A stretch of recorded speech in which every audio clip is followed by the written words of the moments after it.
Hi, this is Dave O'Mara, and this is 5 by 5 on Saturday, May 28th, 2005. Today I'm reading from the Book of Disquiet by Fernando Pessoa, or his heteronym Bernardo Suarez.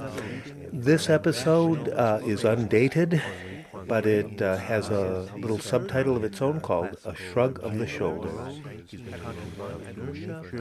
We generally give to our ideas about the unknown, the color of our notions. So there I was in June 1981 in Presidential Plaza in the lobby of the swank Jefferson Towers, where I was the midnight security guard working at a job that I had gotten to give me the freedom to read and write as much as I wanted, and I read the entire series by position and velocity of an object, in this case planets orbiting the sun, that we're talking about here in the celestial version of the law of inertia.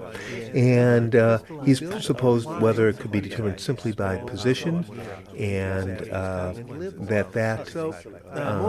most of the hypothesis, that formulation of the law might be parking lot and perimeter and other buildings, were spent in the lobby of Madison Manor, much more bare bones desk kind of situation. This apartment building called Madison Manor did not provide full-time 24-hour security service, and instead it just had somebody there roughly from that. Now, 4 hours each night.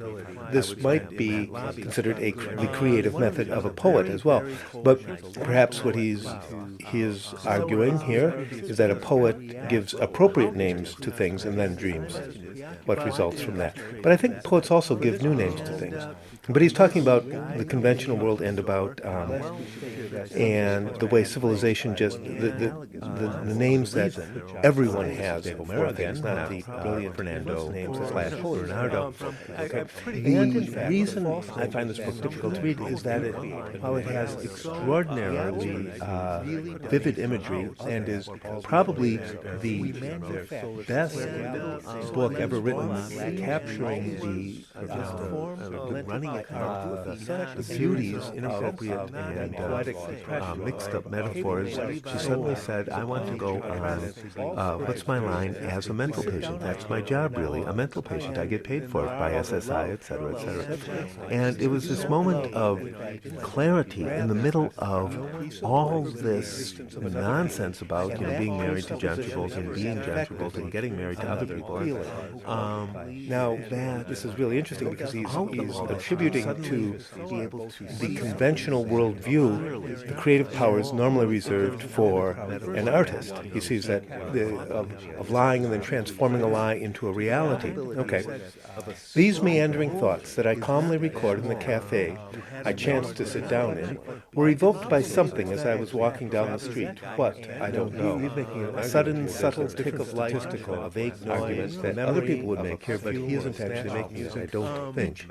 He is saying the probability of a simple event is not smaller than that of a complex one.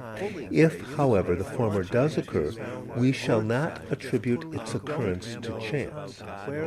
So in other words, if the simple event occurs, we say, oh, that's not the physical and the divine. And also in a very frantic manner, the policeman responded to this by eventually calling an ambulance. He gave in, basically said, oh, okay, you want to stay in the emergency room tonight? Or you want to stay in the hospital? We'll take you to the emergency room. Calls the ambulance comes to read in